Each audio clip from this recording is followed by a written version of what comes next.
The whisper was so quiet the dispatcher almost missed it. A tiny voice, strained and tight, coming through the line. My legs won't close. 6-year-old Maya was locked in the upstairs bathroom, the phone pressed to her ear. In the background, the distinct, happy sounds of a birthday party swelled. Children laughing, music playing, the general hum of celebration. The dispatcher's entire posture changed in an instant. Her professional calm snapped into a different kind of focus, her fingers already moving to alert units. The contradiction was chilling.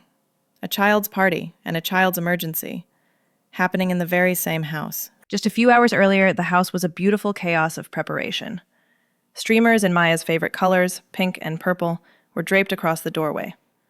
A pile of presents sat waiting on the living room table. Maya herself was a vision of birthday joy, spinning carefully in her new yellow dress. The sparkly shoes on her feet caught the light with every small, excited step. She watched the activity from her perch on the staircase, her chin resting on her knees. Her mother rushed past with a tray of cupcakes. Her father was inflating balloons until he was lightheaded. It was all perfectly, wonderfully normal. But if you looked closely, you might have seen the way Maya's smile sometimes faltered when she thought no one was watching. A tiny crease would appear between her eyebrows, just for a second, before she smoothed it away. She was keeping a small, strange feeling to herself. The feeling began during the first real game of the party, musical chairs. The music was loud, and all her friends were scrambling and giggling, diving for a seat when it stopped. It was on her third quick turn that she felt it, a weird, heavy sensation in her right leg. Not a cramp exactly, more like a stiffness, a refusal to move quite the way she told it to. She shook her leg a little, as if it had fallen asleep, and tried to ignore it. She told herself it was just sleepy legs from sitting on the stairs for so long. It would wake up. But it didn't. By the time everyone gathered around the table for cake, the feeling had spread. It was in both legs now, a growing rigidity that made standing still difficult. She watched the 7 glowing candles, the expectant faces of her friends, and she made a decision. She carefully sat down on the floor, leaning against the wall, pulling her knees up. She gave a small wave to her mom. "I'm just going to watch for a minute," she said, her voice barely a whisper in the noisy room. Sitting against that wall, the party swirled around her, but Maya was completely alone inside her own body. The stiffness was no longer just a feeling. It was a command. Her legs were locking into place, straight out in front of her on the floor. She tried to bend a knee, to pull her foot closer, but the muscles wouldn't listen. They felt like thick, hard rubber. She watched her friends. Sarah did a cartwheel on the grass, her legs flying through the air with easy, fluid grace. Leo ran after a balloon, his movements quick and sure. They were all so free. A cold panic, sharp and clear, started to push up through the strange physical numbness. This wasn't right. This wasn't sleepy legs. Something inside her was broken. She knew she needed a grown-up. She looked at her mom, laughing as she handed out juice boxes. She looked at her dad, taking a silly video of the chaos, but the words stuck in her throat. They were so busy. Everyone was so happy. What if she ruined it? What if she told them and the feeling just went away and she had worried them for nothing? The internal argument was cut short by a new wave of sensation, a creeping rigidity starting to climb into her hips. She couldn't sit here anymore. She had to get away from the noise, from the watching eyes. Using her arms, she pushed herself along the floor, dragging her uncooperative legs behind her like heavy logs. It was a slow, awkward shuffle toward the sliding glass door. No one seemed to notice her retreat. She was just another moving part in the cheerful chaos. She reached the cool tile of the hallway and used the wall to pull herself upright, her back scraping against the plaster. Each step toward the stairs was a monumental effort, a stiff, stilted motion that felt nothing like walking. Upstairs, the bathroom. It was quiet there. She could lock the door and figure this out by herself. She gripped the banister, hauling her body up one step at a time, her breath coming in short, frightened puffs. The sounds of her birthday party faded below her, replaced by the terrifyingly loud sound of her own struggle. The cool white tiles of the bathroom floor felt like a relief against her hot skin. Maya lay on her side, her body a straight, stiff line she could no longer bend. A thin bar of afternoon sunlight cut across the floor from the small window, illuminating dust motes dancing in the air. From below, the muffled sounds of her party continued. The thump of music, the shrieks of her friends playing tag. The joyful noise felt like it was coming from another world, a planet far away from this quiet, terrifying bathroom. Her eyes scanned the room. The countertop seemed miles high. Her mother's cell phone was up there, plugged into its charger, a tiny green light blinking. She had to get to it. This was no longer about not bothering anyone. This was the real emergency her teacher had talked about. She remembered the lesson, the nice police officer who visited her classroom. You call 911 if you're really, really hurt or scared and a grown-up isn't right there, he had said. A grown-up wasn't right here. She was alone, and her body was betraying her in a way she didn't understand. Gritting her teeth, she planted her palms flat on the cool tile. She pushed with all the strength in her arms, dragging her rigid lower body like a heavy sack. It was a slow, agonizing crawl across the small room. Each movement sent jolts of protest through her locked muscles. She reached the cabinet and used its handle to pull herself up to her knees, her legs sticking out straight behind her, refusing to fold. She was eye level with the counter now. The phone was just out of reach. She stretched one arm, her fingers straining. Her fingertips brushed the edge of the phone case. She pushed up on her toes, the effort making her tremble. One more desperate lunge and she hooked the charging cable, pulling the phone tumbling off the counter and into her waiting hands. She caught it, her heart hammering against her ribs. She slumped back against the cabinet, holding the device like a lifeline. She stared at the screen. The numbers 911 looked so small. Was this really a 911 thing? What if she was wrong? What if the police came and everyone was mad at her for calling for no reason? But then she looked down at her legs, straight and unmoving. This was not no reason. This was the biggest reason she had ever known. She took a deep, shaky breath, filling her lungs with the familiar scent of lemon-scented soap and clean towels. She held it for a moment, then let it out slowly. Her small finger, trembling only slightly, pressed the numbers. 911. She lifted the phone to her ear and listened to it ring. The call came in on a quiet Sunday afternoon, the third hour of Angela's 12-hour shift. She'd just taken a sip of lukewarm coffee, her eyes half on the bank of silent monitors. Then the line lit up. The voice that came through was small, thin with a strain that bypassed all her training and went straight to her core. A child. Not a prank call, not a misdial. This was the real, raw sound of genuine terror, masked by a whisper. Her body went still. The coffee was forgotten. Her training kicked in, a well-oiled machine. But beneath the professional calm, every internal alarm bell was ringing. A child's party in the background. A child's emergency on the line. Her voice, when she responded, was a practice calm, smooth and low, a stark contrast to the tiny, frightened voice. Okay, sweetheart, you've done the right thing by calling. My name is Angela. Can you tell me your name? She kept her tone even, a gentle invitation, not a demand. She needed information, but more importantly, she needed to keep this little girl on the phone, to keep her calm and talking. Her fingers were already flying across her keyboard, alerting a patrol unit and an ambulance. Her message concise and urgent. Possible pediatric medical emergency. Unknown cause. Caller is a juvenile, locked in a bathroom. She listened to the shaky breath on the other end, the muffled sounds of celebration that made the situation so profoundly wrong. Maya, the voice whispered back. Okay, Maya. That's a beautiful name. Can you tell me where you are? What's your address? She knew asking a 6-year-old for her address was a long shot. She was already pulling up the landline listing for the incoming number, cross-referencing it with the emergency database. A residential listing flashed on her screen. Got it. My legs, Maya whispered, the words tight. They're stuck. Angela's blood ran cold, but her voice never wavered. I understand, honey. Help is on the way to you right now. They're coming as fast as they can. Are you in a house? Can you hear the party from where you are? She was building a picture, confirming the location, assessing the level of immediate danger. Every word was tactical, chosen to gather crucial details without feeding the child's fear. She could hear the strain in Maya's breathing, the effort it took to speak. This wasn't a fall. This wasn't a simple injury. This was something else, something systemic and frightening. She updated the units, rolling toward the address.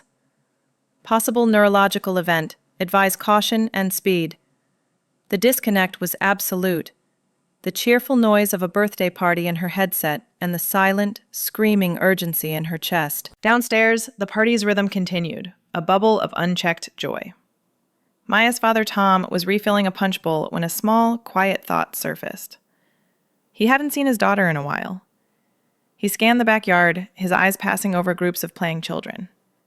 No yellow dress, no sparkly shoes. A faint prickle of unease touched the back of his neck. He caught his wife's eye across the lawn and mimed a little shrug, mouthing, "Where's Maya?" Sarah smiled, assuming their daughter was just caught up in some game inside the house. She wiped her hands on a napkin and headed in to find her, expecting to discover Maya hiding during a round of hide-and-seek or deeply focused on a new toy. The house felt different once she was through the sliding door. The noise of the party became a distant hum, and the interior was strangely still. "Maya?" she called out, her voice echoing slightly in the empty living room. "Sweetie? You missing your own party?" There was no answering call, no giggle from behind a curtain. Her maternal radar, which had been lulled by the afternoon's festivities, began to ping with a low, persistent signal. She took the stairs 2 at a time, her casual search shifting into something more purposeful. The hallway upstairs was empty. Maya's bedroom door stood open, revealing a perfectly made bed and a few abandoned stuffed animals. The only closed door was the bathroom. Sarah tried the knob. It was locked. "Maya! Are you in there, honey?" She pressed her ear to the cool wood. At first, there was only silence. Then, the faintest sound. A whisper. Not the kind of whisper kids use when they're playing a secret game. This was thin, strained, and utterly serious. Sarah's blood went cold. She could just make out the words. "Yes, ma'am. My legs. The bathroom." It wasn't a conversation with an imaginary friend. The cadence was all wrong. It was the rhythm of a response. Someone was asking her questions. A cold dread, solid and heavy, dropped into Sarah's stomach. She knocked again, firmer this time. "Maya? Who are you talking to, baby? Open the door." The whispering stopped for a moment. Then her daughter's voice, tight with a fear Sarah had never heard before, filtered through the door. "I can't, Mommy. I'm on the phone with the police lady." The words landed like a physical blow. The police. The 911 call her daughter had made from the classroom. The real emergency. The world, which moments before had been full of balloons and birthday cake, tilted on its axis. The joyful noises from the backyard now sounded grotesque, a cruel soundtrack to a nightmare unfolding behind a locked door. Her little girl was on the floor, talking to a 911 dispatcher, and she had no idea why. The first sign was the flicker of red and blue light, casting swirling patterns against the living room walls, visible through the front window. It was a sight so utterly out of place that, for a moment, the party's noise dipped. A child pointed. "Police car!" The games of tag slowed. The music from the portable speaker suddenly seemed too loud. Tom met Sarah's eyes from across the yard, her face ashen. He moved toward the front of the house just as the doorbell rang, its cheerful chime a bizarre contrast to the emergency vehicles in the driveway. He opened the door to 2 police officers, their faces set in expressions of calm professionalism. "We received a 911 call from this address," the first officer said, her voice even. "A medical emergency." Before Tom could fully process the words, a large ambulance pulled up behind the patrol car, its lights silent, but its purpose unmistakable. 2 paramedics emerged, moving with a focused efficiency, pulling a gurney and a large medical kit from the back.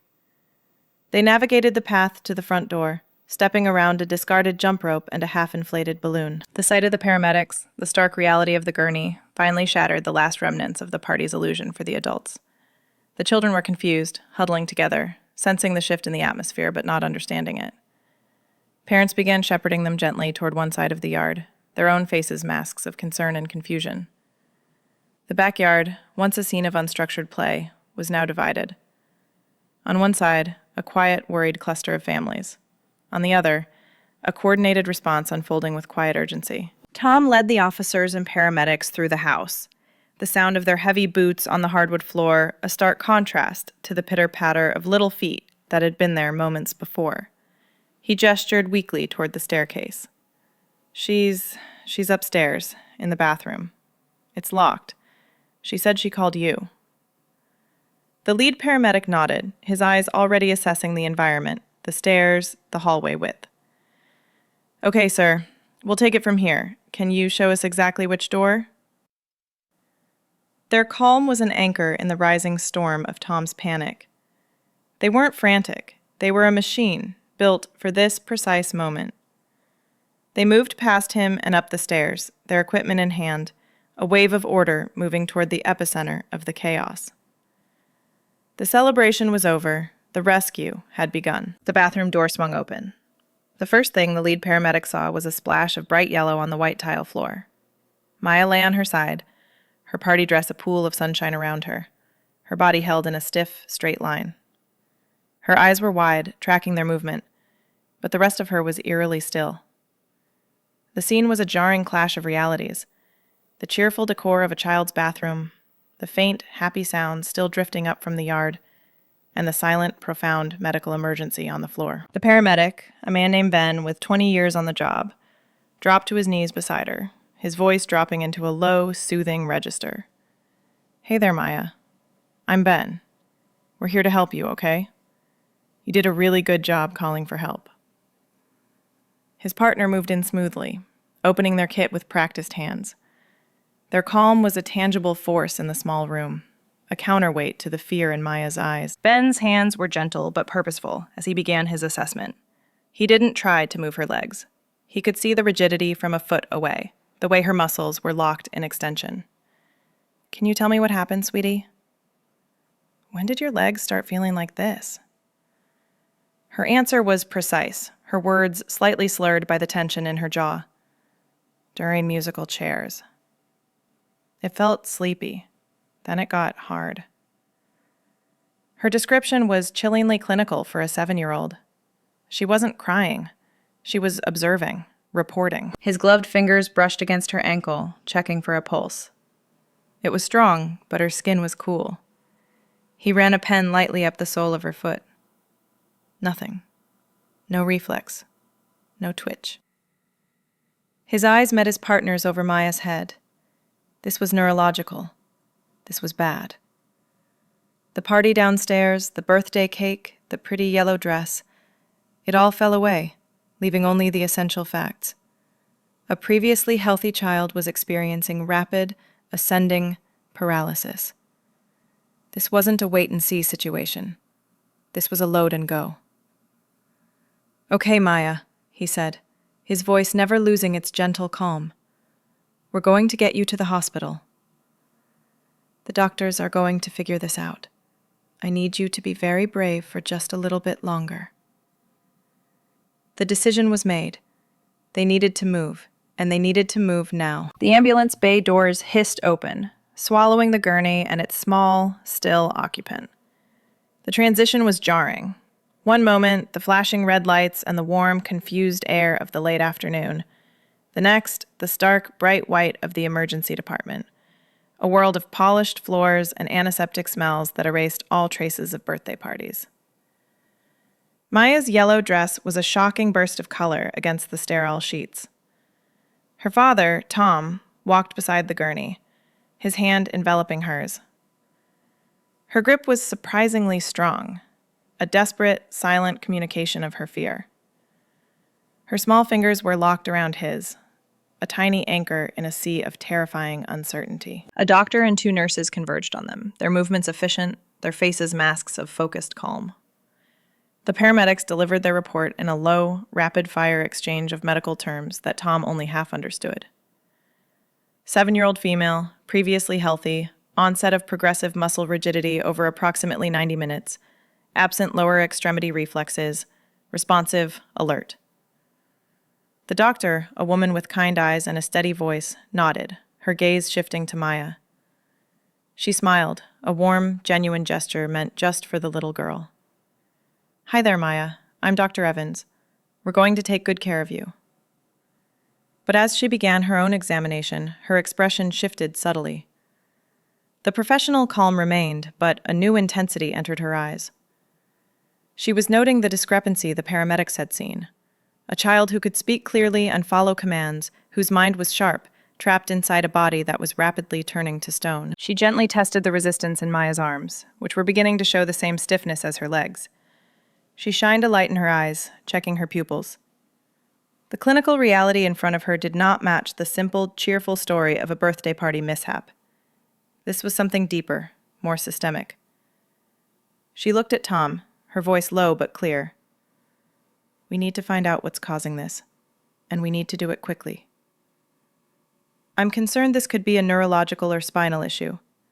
We're going to take her for some pictures of her brain and spine right away, and we'll draw some blood to run tests." She gave the orders with a quiet authority that brooked no argument. ACT scan, full spinal imaging, a comprehensive metabolic and toxicology panel. The machinery of modern medicine was snapping into action around Maya, a silent, swift response to the silent scream of her rigid body. The race against an invisible clock had officially begun. The waiting was its own special kind of torture. Tom and Sarah sat in a small, beige-walled room, holding hands but not speaking. The silence between them was heavy with unasked questions and unspoken fears.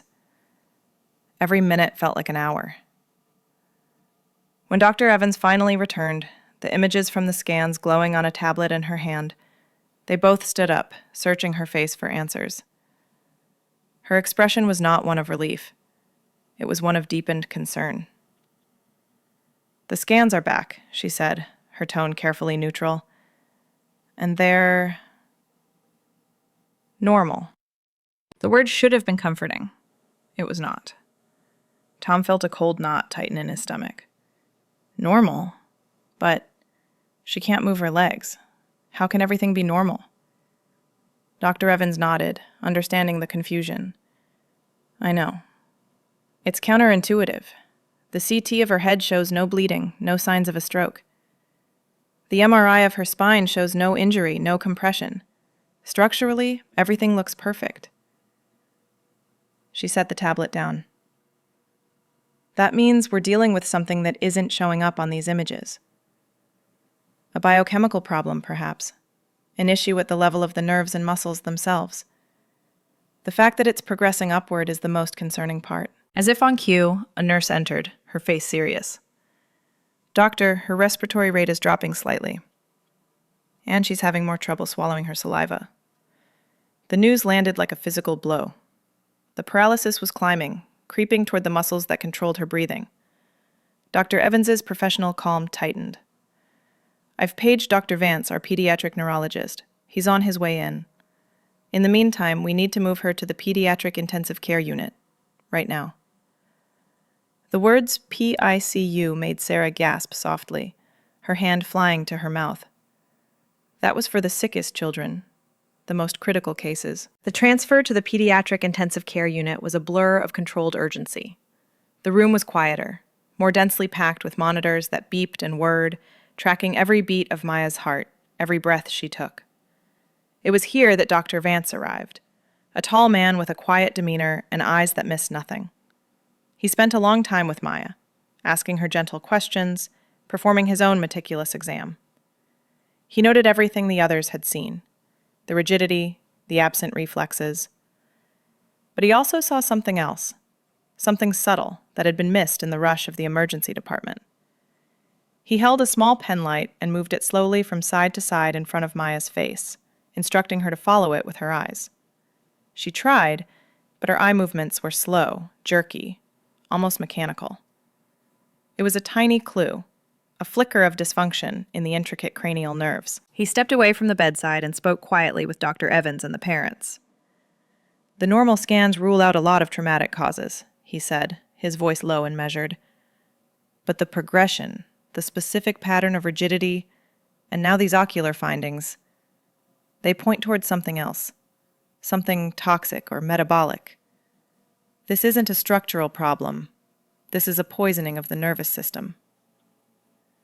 He looked at Maya, her small body outlined by the crisp hospital sheets, her eyes wide and frightened. "We're dealing with a medical mystery, and we need to solve it fast. The fact that it's still getting worse means the cause is still active in her body." The mystery had not been solved by the advanced imaging. It had only deepened, becoming more terrifyingly urgent with every passing minute. The enemy was invisible, and it was winning. The night shift nurse, a woman named Carol with a reputation for meticulous notes, settled into her chair beside Maya's bed. The PICU was a world of soft beeps and dim lights, a stark contrast to the party chaos that had started this chain of events. Her first task was the detailed intake, her pen moving slowly down the chart. She noted the times of symptom onset provided by the parents. The first complaint during musical chairs, the retreat to the sidelines at cake time, the 911 call. She then documented the clinical progression she saw now. Rigidity beginning in the distal lower limbs, ascending to the hips and torso. The emerging stiffness in the arms and neck. The slight but concerning droop in the right eyelid.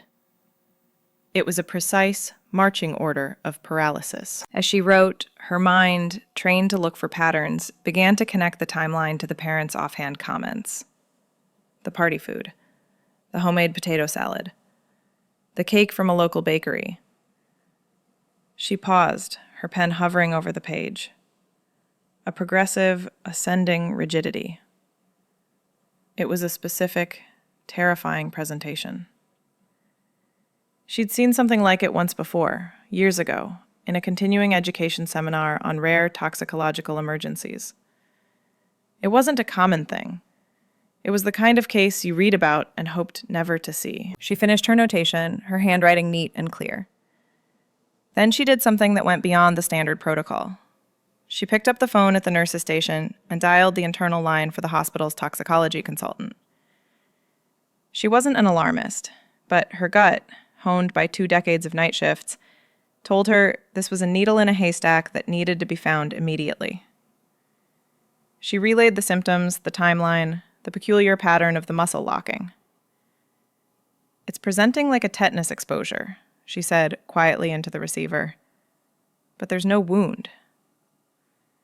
The parents confirmed she hasn't had any injuries.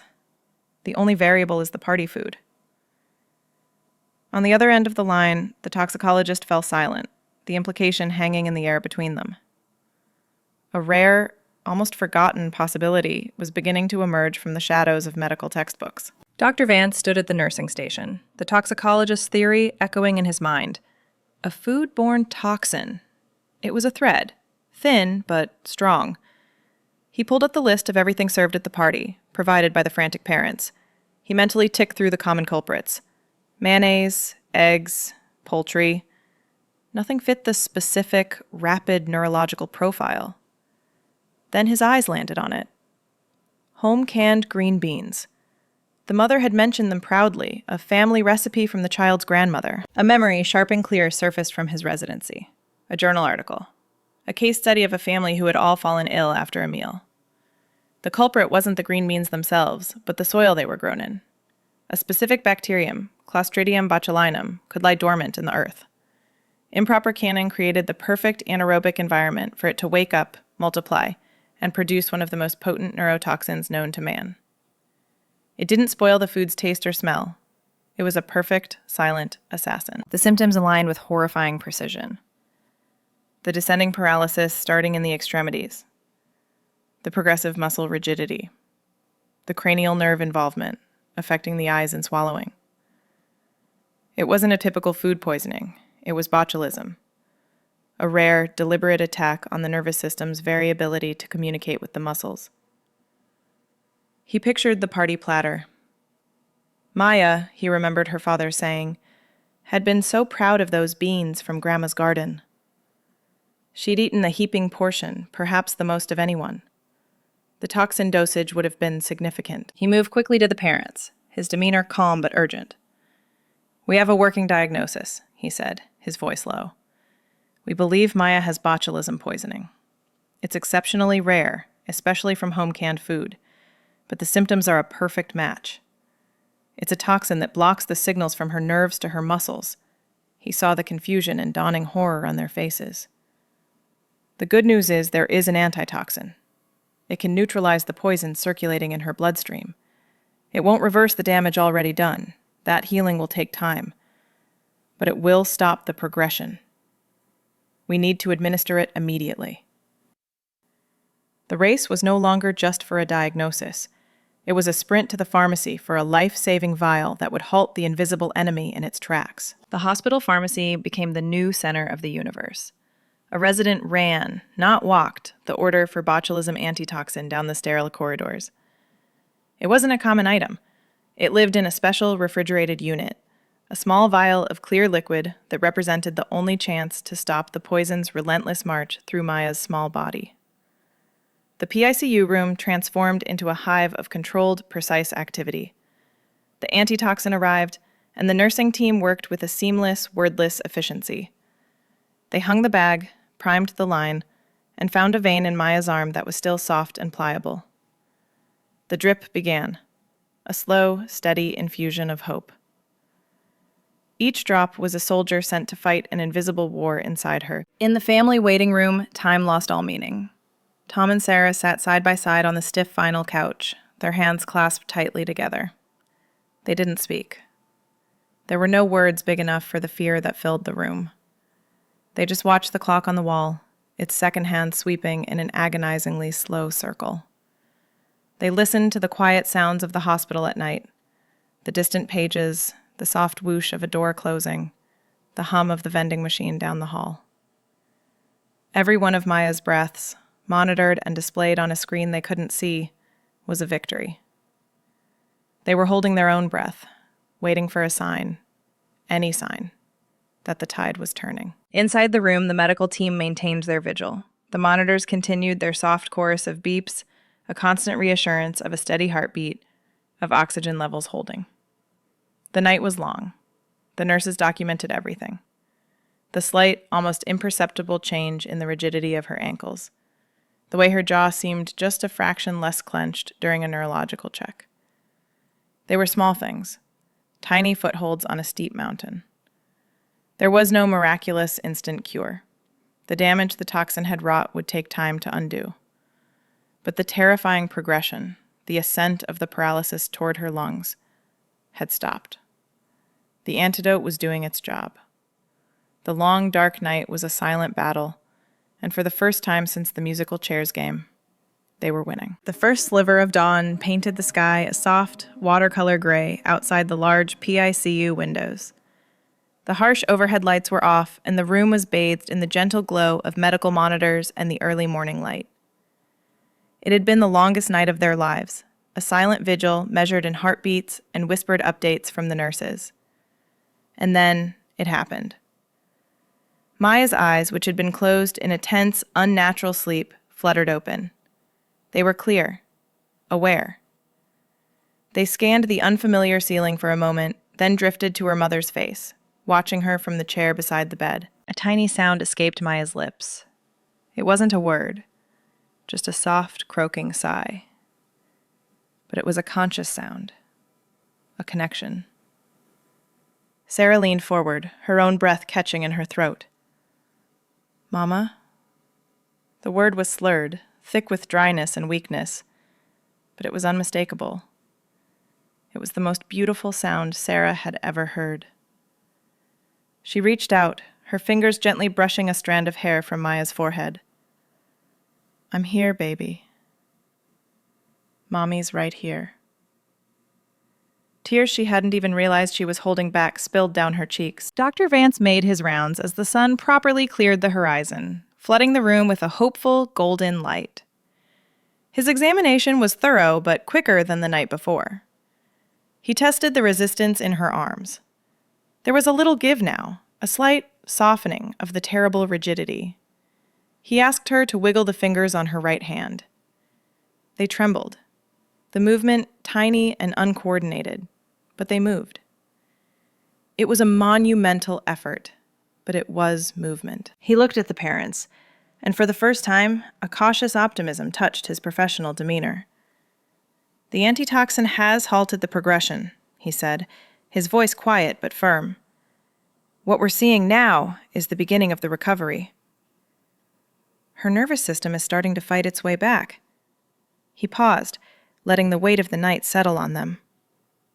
"It's going to be a long road. She'll need a lot of therapy. But the critical danger has passed." He didn't need to say how close they had come to a very different morning. The relief in the room was so profound, it felt like a physical presence, the first full breath they had all taken in over 12 hours. The storm had broken. The health department's investigation was swift and methodical, a quiet contrast to the medical storm that had just passed. An investigator arrived at the house, now silent and still, littered with the ghostly remnants of celebration. His focus was the kitchen and the remaining party food, carefully bagged and labeled by Maya's shell-shocked parents. The potato salad, the cake, the chips, all were tested. All came back clean. The only item left was a single glass mason jar, half full of home-canned green beans, sitting in the refrigerator. The liquid inside was slightly cloudy. It was sent to the state lab for analysis. The results confirmed the terrifying random truth. The beans were teeming with Clostridium botulinum toxin. The source wasn't malice or neglect. It was a tragic 1-in-a-million accident. Maya's grandmother, an experienced gardener and canner, had followed her decades-old recipe precisely, but the bacteria lived in the soil where the beans were grown. On this single occasion, a perfect, invisible storm had occurred inside that jar. A pH level that was just a fraction off, a seal that was just a little less than perfect, creating an anaerobic environment where the bacteria could thrive and produce its poison. It was a flaw no home cook could ever see or taste. The investigation revealed a heartbreaking detail. The bowl of beans had been placed directly in front of Maya's seat at the kids' table. She loved them, and she'd eaten nearly the entire serving herself, consuming a massive dose of the toxin. The other children had only taken a few spoonfuls, if any at all, their smaller amounts not enough to trigger the severe, rapid onset reaction. She was the only one. The randomness of it was almost harder to bear than if it had been a clear mistake. There was no one to blame, just a cruel twist of fate hidden in a grandmother's gift of love. The family was swamped by a confusing tide of relief that she would recover, and a deep, quiet undercurrent of guilt that they had unknowingly fed her the poison themselves. The first physical therapy session was a quiet, determined affair in a bright hospital room filled with colorful mats and therapeutic equipment. The therapist, a woman named Lisa with a gentle voice and endless patience, explained everything to Maya in simple terms. "We're going to help your muscles remember how to be strong," she said. Maya, propped up with pillows, watched her with large, serious eyes. The first goal was not walking, but something much smaller, a finger twitch, a toe wibble. Lisa guided Maya's limp hand, encouraging her to try and curl her fingers around a soft, squishy ball. The effort was immense, her face scrunching with concentration, a single bead of sweat appearing on her temple. The movement was microscopic, a faint tremor, but when it happened, the smile that broke across Lisa's face was radiant. "You did it! Oh, Maya, that's wonderful!" It was a victory measured in millimeters, but in that room, it felt like a marathon win. That small success became a spark. Maya's determination, once focused on hiding her pain, was now channeled entirely into getting better. She approached her exercises with a solemn focus that was heartbreaking and inspiring. In the hospital playroom, victories were measured differently. The day she could hold a crayon again and make a wobbly mark on a piece of paper was a celebration. The afternoon she managed to lift her head from the pillow without assistance for a full minute had her parents clapping. The medical team, who had first known her as a critical case, a fascinating medical mystery, now saw the little girl beneath the diagnosis. They brought her stickers, talked to her about her favorite cartoons, and celebrated every tiny milestone with genuine affection. They were no longer just treating a patient. They were cheering for Maya. Discharge planning began not as an end, but as the start of a new phase. Lisa sat with Tom and Sarah, a detailed home exercise program laid out before them. It was a schedule of stretches, of small movements, of goals for each week. They were taught how to safely support her, how to encourage without pushing, how to read the signs of fatigue in her small body. The hospital was giving her back to them, but with a new set of instructions. The goal was clear: to continue the hard, slow work of rebuilding the connection between her brain and her body. Leaving the safety of the hospital was terrifying, but it was also the next necessary step on the long road back to their little girl. The house felt different when they brought her home. The bright, cheerful chaos of the party had been cleaned away, but a ghost of it remained. A stray balloon, half deflated, was tucked behind the sofa. A forgotten party favor sat on the mantel.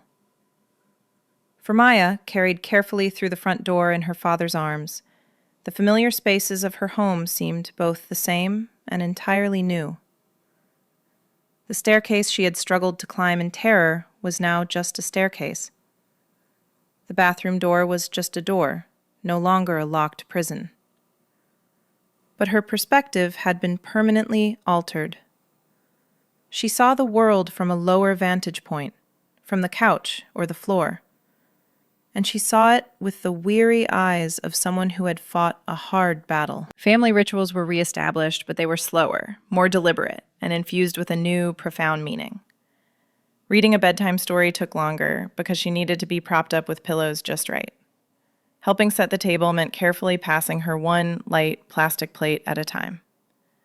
Every small task that had once been automatic was now a conscious, celebrated achievement. The careful navigation of recovery became the new rhythm of their days. The home exercise chart was taped to the refrigerator, a daily checklist of hope and effort. They learned to move furniture to create clear paths for a walker, then later for her unsteady, shuffling steps. They were not alone in this new normal. The neighborhood, which had been the scene of the party, now mobilized into a quiet, powerful support system. Meals appeared on their doorstep in disposable containers. A sign-up sheet circulated for parents to take Maya's siblings to the park, giving Tom and Sarah a few hours of focused time. Cards and drawings from her classmates filled a basket in the living room. The community's collective sigh of relief transformed into tangible acts of care, a network of help that cushioned the family's re-entry into the world. The house was no longer just their home. It had become the center of a wider circle of healing, a place where a little girl was slowly, bravely, learning to move through the world again. The child therapist's office was a world of bright colors and soft surfaces, a deliberate contrast to the sterile white of the hospital. Maya's sessions were not about talking, at least, not at first. They were about play. She would sit on the floor, her movements still slow and careful, and use dolls to act out scenes. Sometimes she would put a doll in a small toy bathroom, locking the little door. Other times, a doll would lie very still on a blanket, while another doll, the mommy doll, would stand by, watching. She never narrated these stories aloud, but her therapist watched carefully, understanding that the silent play was where the terror of that day was being processed, piece by tiny piece. Her drawings told another part of the story.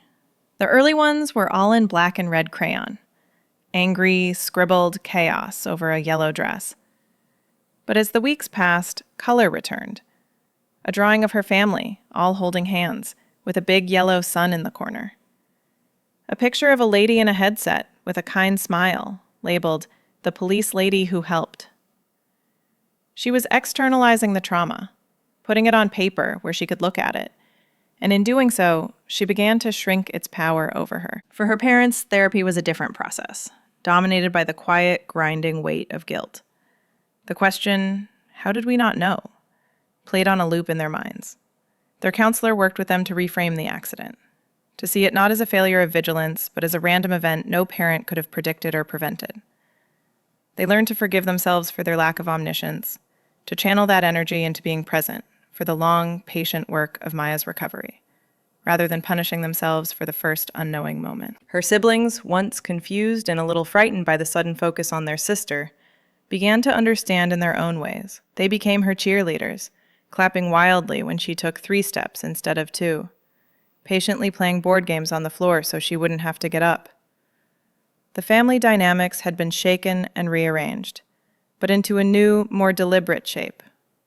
They were learning a new language of patience, of watching for tiny signs of fatigue or fear, of celebrating microscopic victories. The new normal wasn't about forgetting the trauma. It was about building a life, sturdy and warm, right alongside it. The story of the birthday party that became a medical emergency didn't just live within the family. It settled into the hearts of everyone who had been there and everyone who heard about it later. For the first responders, it became a benchmark case. The police officers who had arrived to see children playing in the yard would forever pair the sight of birthday decorations with the sound of a child's terrified whisper through a door. The paramedics, who saw the worst of it on the bathroom floor, now had a new reference point for a rare presentation. A story they would quietly share with new recruits about trusting a child's instinct, even when the scene seems calm. A week after Maya came home, a familiar car pulled into their driveway. Dispatcher Angela stepped out, not in her uniform, but in jeans and a sweater, holding a small teddy bear. She'd asked her supervisor for the address, needing to close the loop for herself. She needed to see the little voice from the phone. When Maya's mother answered the door, Angela's eyes immediately welled up. "I just had to see that she was okay," she said, her professional composure gone, replaced by a raw, maternal relief. She spent an hour on the living room floor, not as a dispatcher, but as a visitor, listening to Maya carefully tell her about her new crayons. That connection, from a voice on a headset to a person in the room, solidified the miracle for everyone involved. The hospital staff, too, formed a lasting bond. The PICU nurses checked in with the family's permission, a rare follow-up call that was less about medicine and more about care. They'd fought a battle together in that quiet room, and they wanted to know they'd won. In the neighborhood, the awareness of hidden dangers shifted. It wasn't a panic, but a quiet mindfulness. Parents double-checked expiration dates. There were more conversations about food safety at backyard barbecues. A collective, unspoken agreement to be just a little more careful. The community's reaction was a deep, collective exhale. A shared understanding that a tragedy had hovered terrifyingly close, and then, through a combination of a child's courage and swift action, had been narrowly, miraculously averted. The backyard was full of children again, but the air was different. It was lighter, freer, punctuated by the sound of uninhibited laughter and the thump of running feet. Maya's 8th birthday was in full swing. Her yellow dress was new, but the shoes were her favorite sparkly ones from last year, now scuffed and worn from months of determined practice. The food on the table was simple and store-bought.